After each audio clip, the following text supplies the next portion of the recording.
kenapa revisi Undang-Undang Perkoperasian ini dibahasnya di Balik, bukan di Komisi 6? Revisi Undang-Undang Koperasi ini sempat ingin ditarik ke Komisi 6 karena ini barangnya mereka. Nah, tapi karena kejar tayang, karena sekarang adalah Bob Hasan. Iya. Tapi dua orang ini hanya sebagai fronting. Ada sutradaranya begitu. Siapa sutradaranya? Yaitu Wakil Ketua DPR Sufmi Dasko Ahmad. Ini undang-undang apapun yang ingin dibahas ataupun berhenti dibahas itu harus persetujuan dengan Dasko. biasanya Dasko itu memerintahkan Kabinda dan Adidas misalnya tidak revisi undang-undang tidak dibahas di Balik, tapi nanti ada Kabinda dan Adidas di komisi-komisi lain. Pernah ingat nggak Sen ketika Prabowo waktu itu bilang kepala daerah itu dipilih tidak langsung, gitu ya, dikembalikan ke DPRD.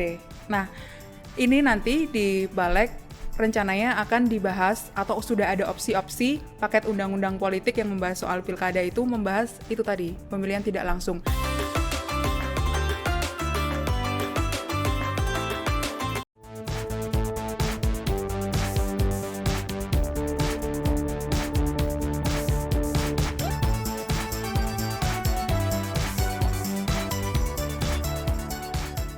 Yo, jumpa lagi bersama kami di Bocoros Politik bersama saya Stefanus Pramono. Gua Husein Abri Dongoran. Francisca Kristirasana, halo. Untuk teman-teman yang belum subscribe, silahkan klik tombol subscribe di akun YouTube Tempo.co. Dan buat teman-teman yang ingin membaca laporan Tempo, silahkan klik di link di deskripsi yang ada di bawah ini. Bagi kalian juga yang ingin membeli majalah Tempo versi cetak, bisa klik link di deskripsi ya. Main apa kita? Main teror. Enggak lah, nggak usah. Udah dibahas banyak di tempat. Iya.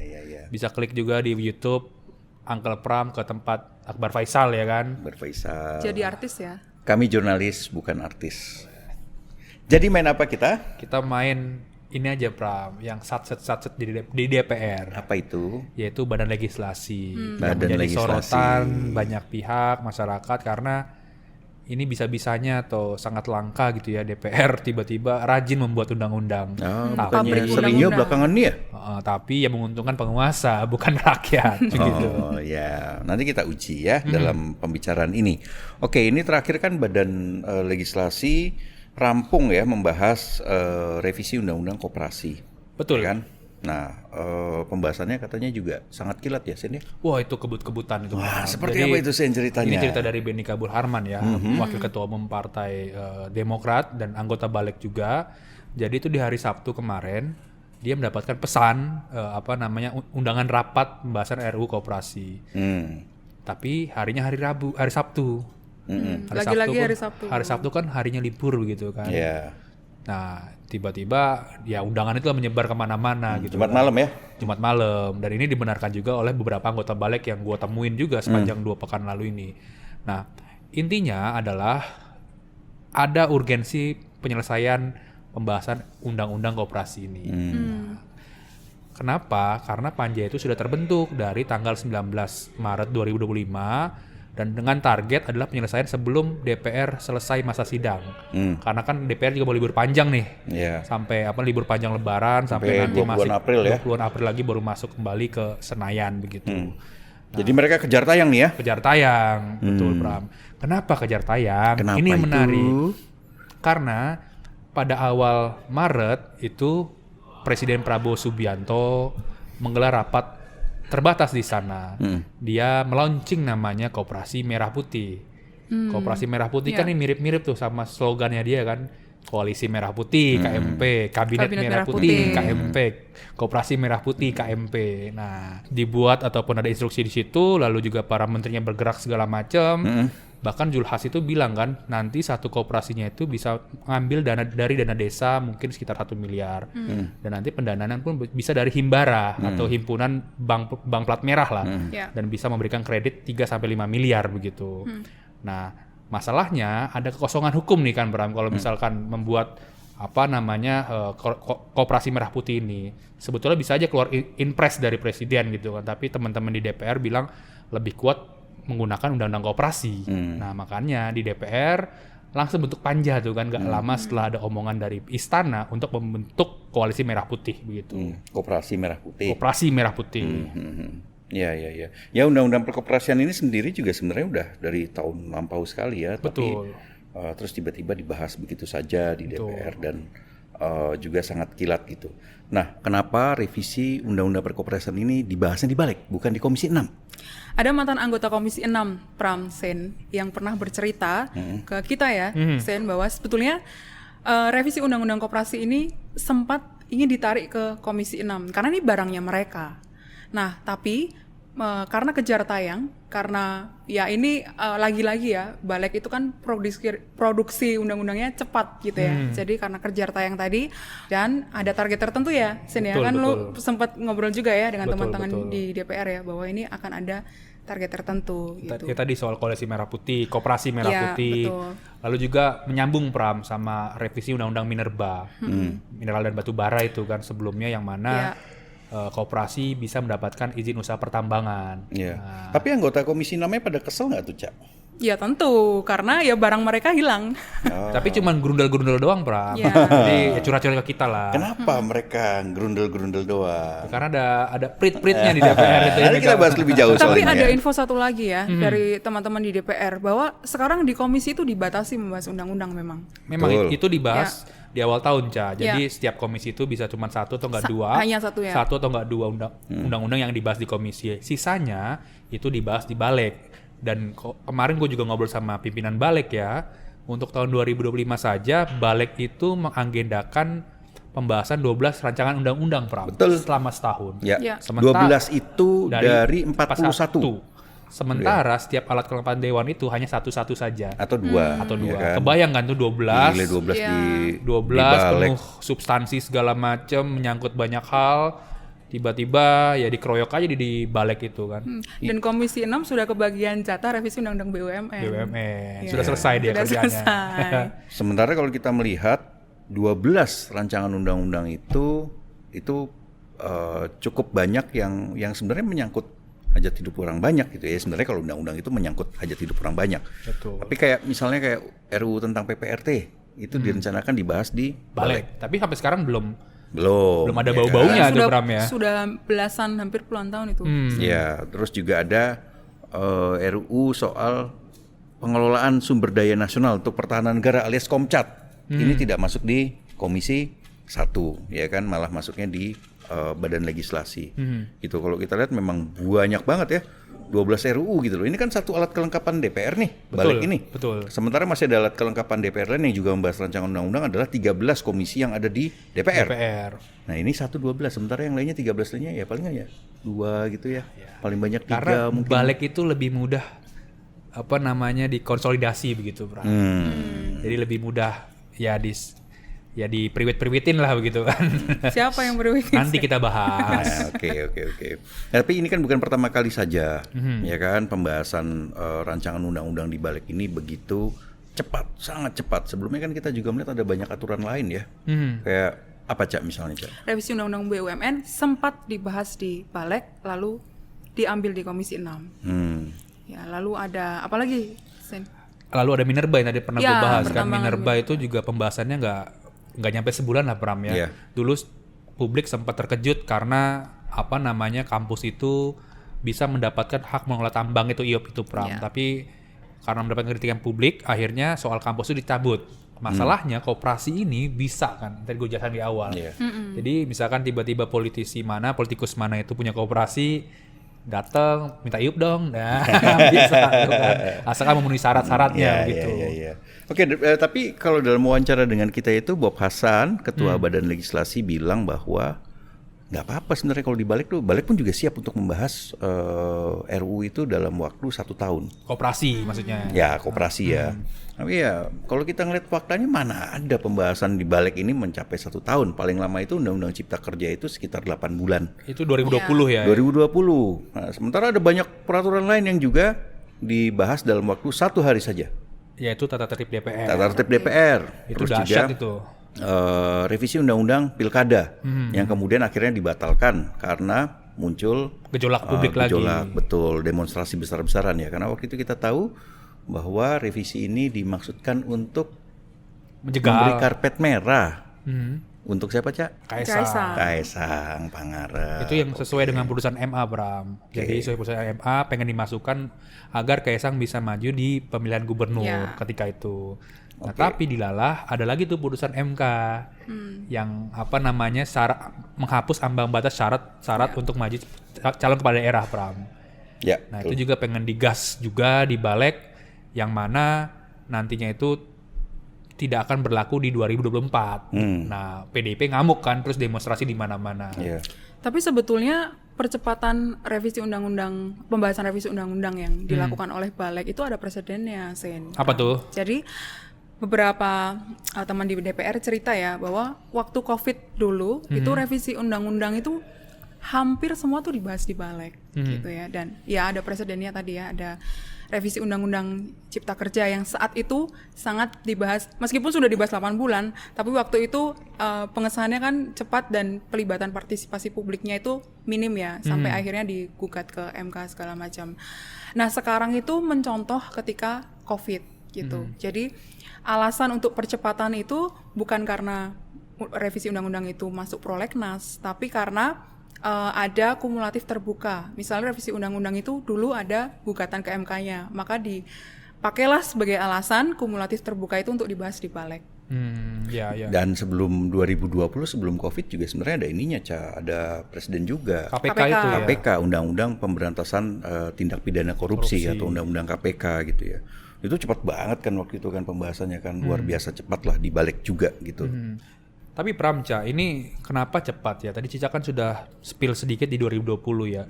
Kuncinya adalah, ini menurut beberapa anggota Balik ya, Badan Legislasi di DPR, kuncinya itu adalah perubahan tata tertib DPR di 2020. Intinya dalam perubahan itu memberikan memperkuat Balik untuk membahas ataupun menyelesaikan sejumlah undang-undang di Balik sendiri begitu, Bram. Jadi misalkan dulu Balik itu hanya sebagai delivery, misalkan tugasnya mana, komisi mana, sekarang Balik itu menjadi kamar sendiri, dia bisa membahas tadi yang banyak sekali undang-undang lalu mendeliverkan ke tempat-tempat lain begitu. Oke, sekarang kita masuk pada bagian yang mengasihkan. Apa tuh? Yaitu siapa sih yang berada di belakang ini semua? Sen, Cak? Ini wawancara sejumlah politikus di DPR ya. Jadi kan Balik ini dari 2019, 2024 sampai sekarang itu dipimpin oleh politikus Gerindra. Sebelumnya Supratman Andi Akas ya. Kini menjadi Menteri Hukum ya. Sekarang adalah Bob Hasan.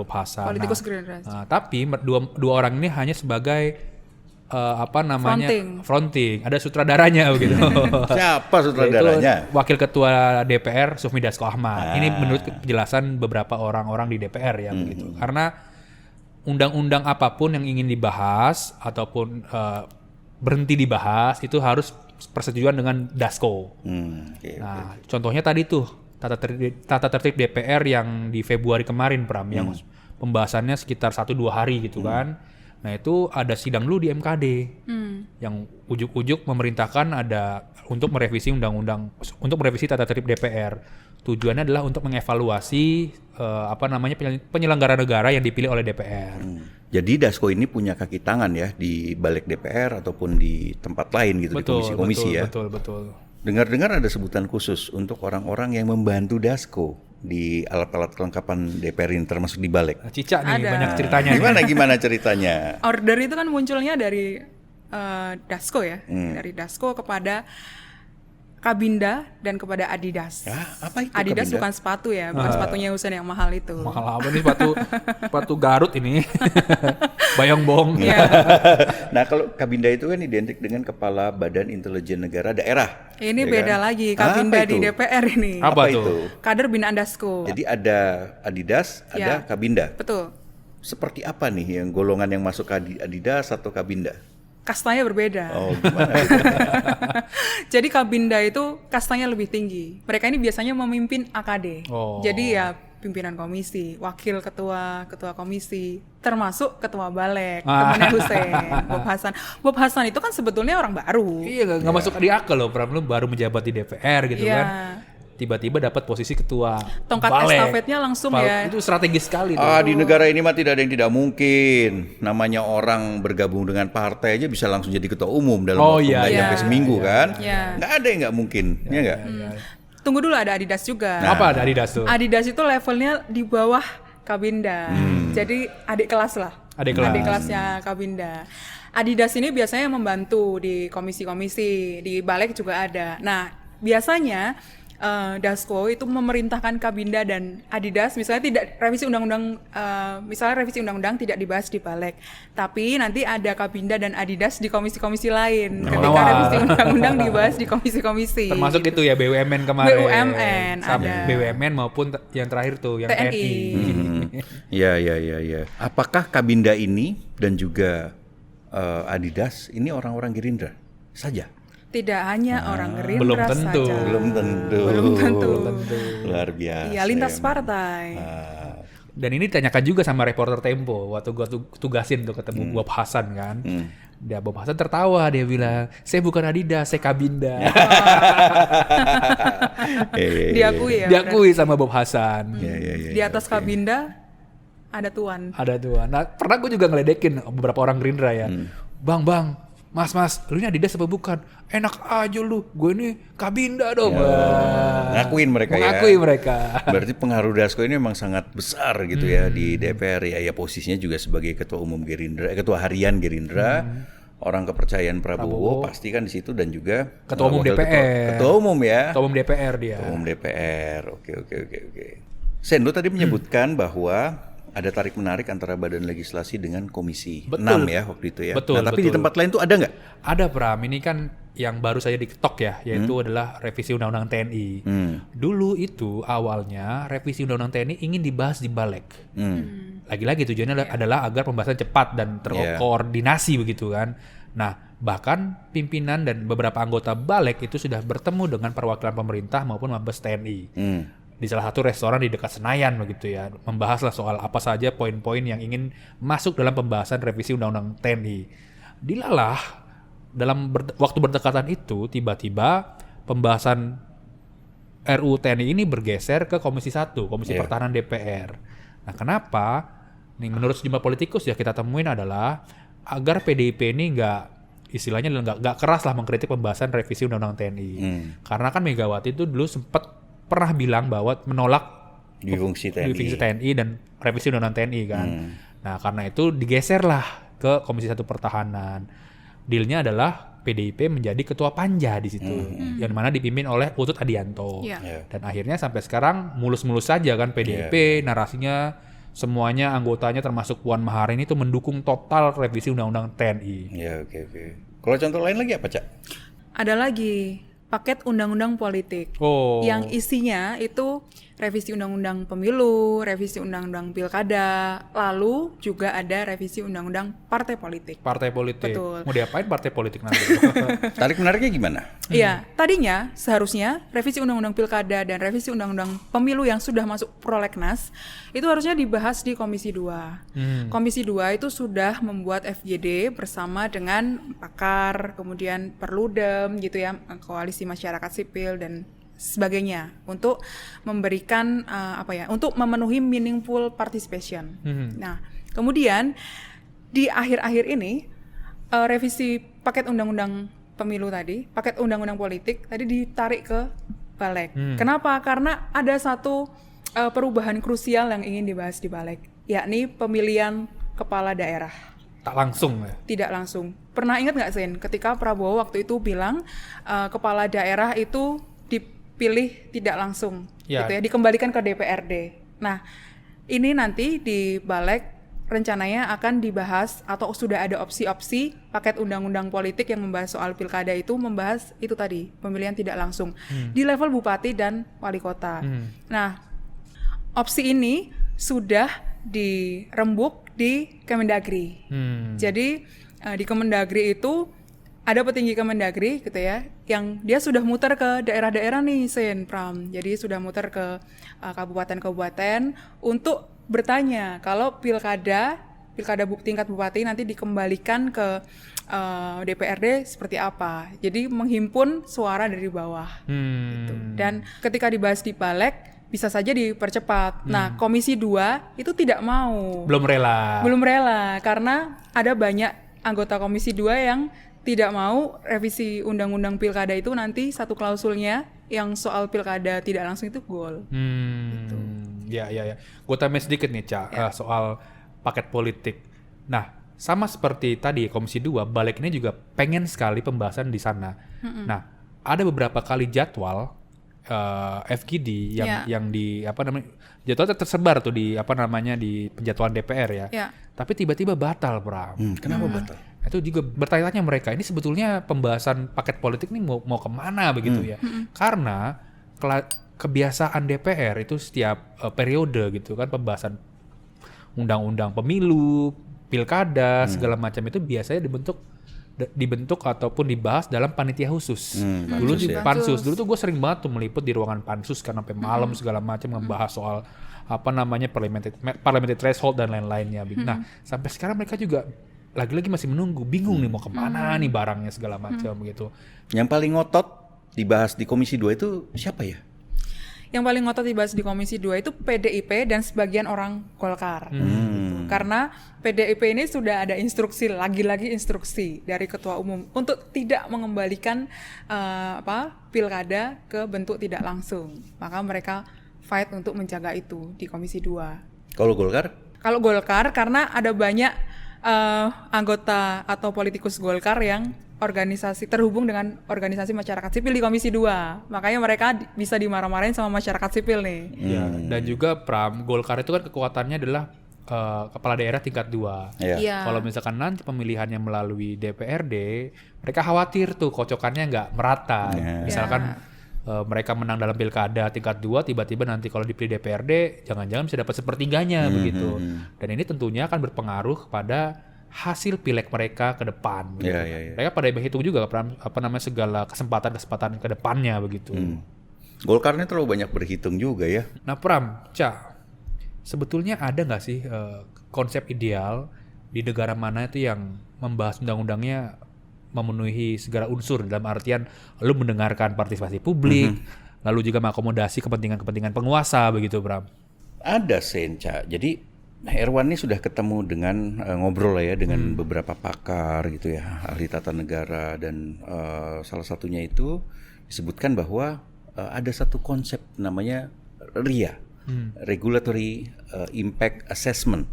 Jadi ini digunakan di negara-negara maju untuk pembahasan rancangan undang-undang.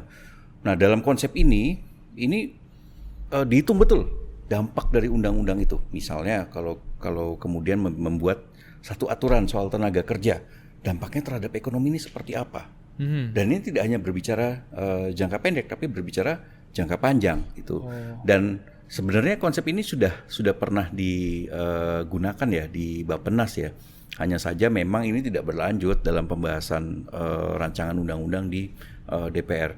Kita kasih contoh deh, misalnya kayak undang-undang IKN gitu ya. Undang-undang IKN itu kalau menggunakan konsep ini, RIA ini, harusnya dihitung apakah keuangan negara itu memungkinkan untuk membiayai pembangunan IKN. Dan kita tahu itu hampir 450 triliun ya, biaya pembangunan IKN. Itu kan dalam kondisi seperti sekarang sangat tidak mungkin gitu. Berat sekali dan juga harusnya itu dihitung pemindahannya segala macam, butuh waktu berapa lama. Nah, ini yang kemudian karena tidak menggunakan konsep yang benar gitu ya, atau bahkan tidak ada studi pendahuluan yang komprehensif, ya akhirnya main bangun aja tuh IKN gitu kan. Serampangan pada akhirnya. Serampangan gitu. Nah, ini gara-gara proses cepat di Balik ini ya, sebetulnya ada nggak sih dampaknya gitu secara hukum ataupun dampak langsung kepada masyarakat? Karena tadi seperti Pram jelaskan kan bahwa setiap pembahasan yang cepat ini minim kalkulasi-kalkulasi ekonomi, dampak pada publik dan lain-lain begitu. Ya, pada akhirnya produk undang-undang ini menjadi undang-undang yang bermasalah dan ya tadi klausul-klausulnya misalnya merugikan rakyat gitu karena tidak memenuhi unsur meaningful participation misalnya.